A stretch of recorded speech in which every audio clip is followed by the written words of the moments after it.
Now, what constitutes a good record in Evergreen and in NC Cardinal? So this information, evaluating bibliographic records, kind of takes a bibliographic record and the common different fields and subfields that you might see and talks about what some of the do's and don'ts are for these subfields and fields.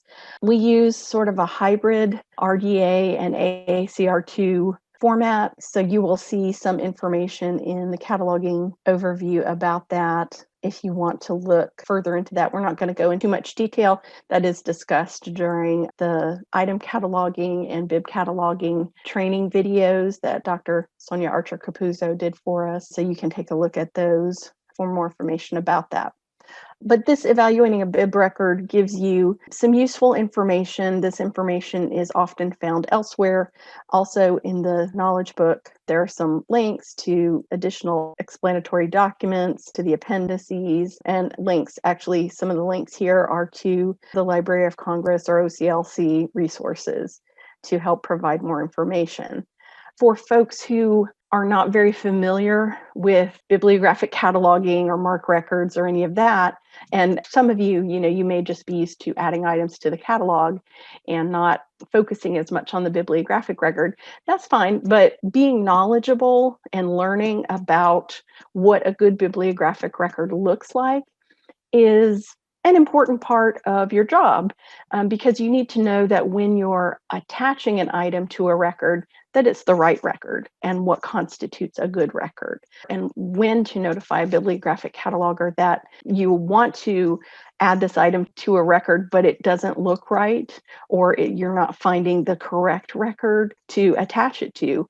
Then a bibliographic cataloger needs to evaluate the existing record or bring in a bibliographic record for you to attach the item to that is correct. Because item catalogers will not have the ability to edit, import, or do anything with bibliographic records other than attach items to them. Only bibliographic catalogers who have passed both the item cataloging and bib cataloging assessment will be able to perform any functions with bibliographic records in terms of creating them, importing them, deleting them, merging them. All of that requires BibCat certification.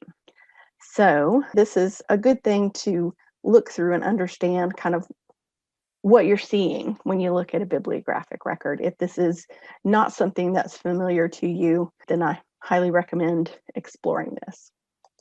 We also have MARC templates. So the MARC record templates for each different kind of format have been created by our cataloging committee. They have provided kind of a shortcut to what you should see and what you should correct if something is incorrect. Let's look at large print fiction. So if you are looking at a large print fiction record, then you can pull this up and see kind of what should be there. For instance, one of the things that we always want to have in our records are the 33X fields. So the 336, 337, 338, and sometimes the 340 is important as well. These are things you want to look for.